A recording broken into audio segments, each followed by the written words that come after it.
हरिओम. लाओत्सेचा ताओबोध योगदास श्री जयगणेश जोशी यांचे प्रवचन. विचारसंगतीची उत्कृष्टता भाग 2. लाओत्से सांगतो की विचारसंगतीची उत्कृष्टता सद्वर्तनात आहे. उत्कृष्ट विचार, आशांची संगत, सद्वर्तन इत्यादी कसे ठरवायचे, याचा निकष काय असतो, असे मूलभूत प्रश्न निर्माण झाले आहेत. कारण ज्यांनी हे शिकायचे, ज्यांनी याचा आदर्श घालून द्यायचा, ज्यांनी यांची शिस्त पालन करवून घ्यायची, तेच कुठेतरी वेगळ्या जगतात रमत आहेत.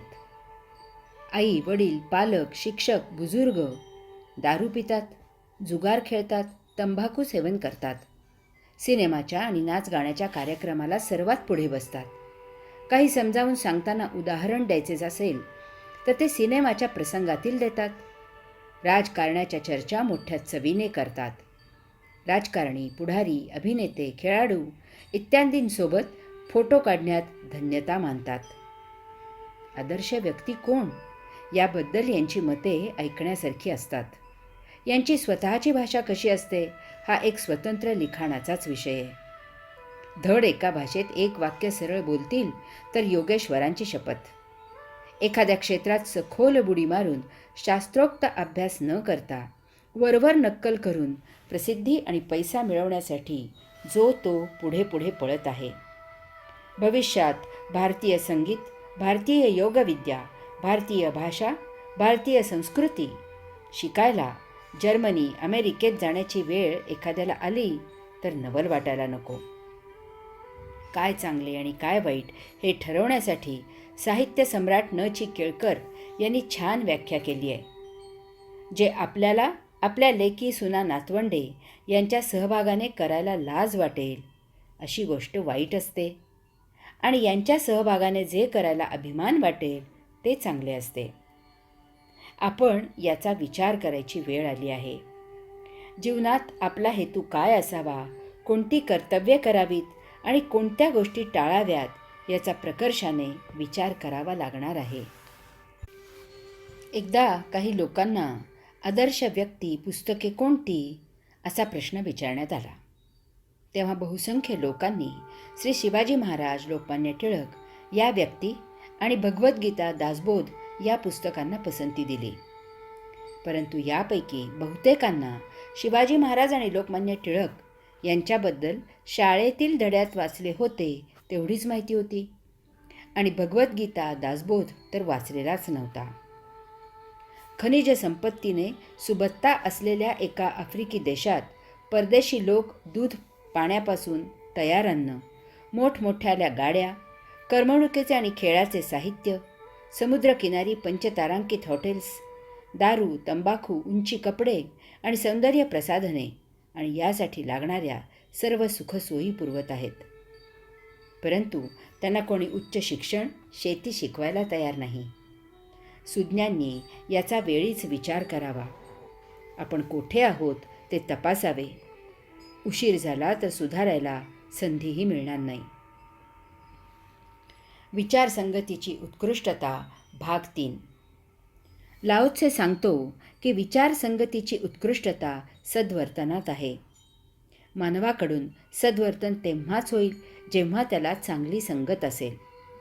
मानव सर्वोत्तम विचार तेव्हाच अंगीकारेल जेव्हा त्याचे सहकारी सद्वर्तनी असतील. मानव सर्वोत्तम आचार विचार तेव्हाच करील जेव्हा त्याला उत्तम सहवास असेल.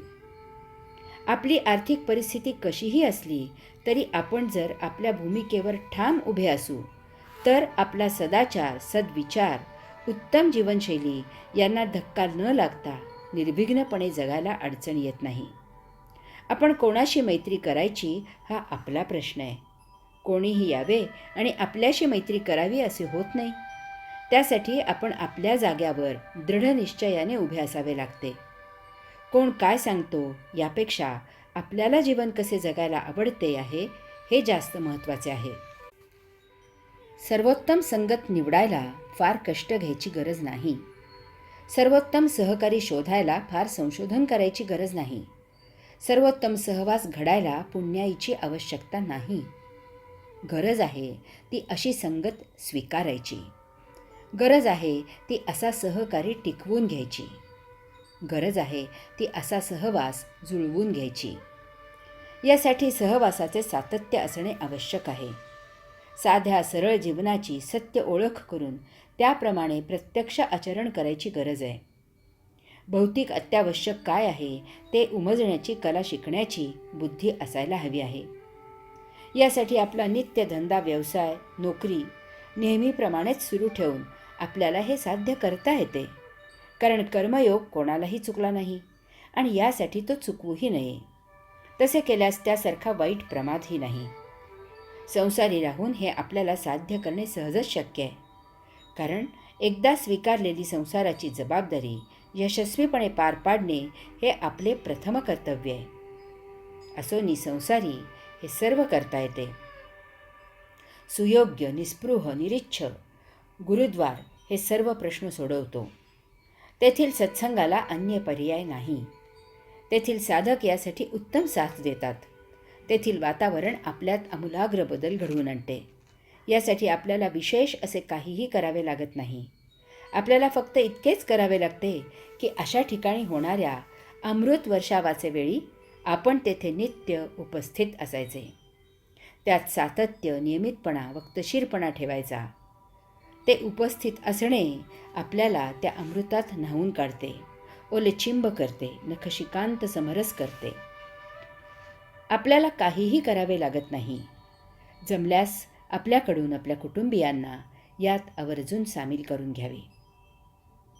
येथे लाओत्सेला अपेक्षित विचारसंगतीची उत्कृष्टता आणि त्यासाठीचे सद्वर्तन आपोआपच उपलब्ध आहे. ते तुमची वाट पाहत आहे. निश्चय करा आणि त्यासाठी पाऊल उचला. हरि ओम.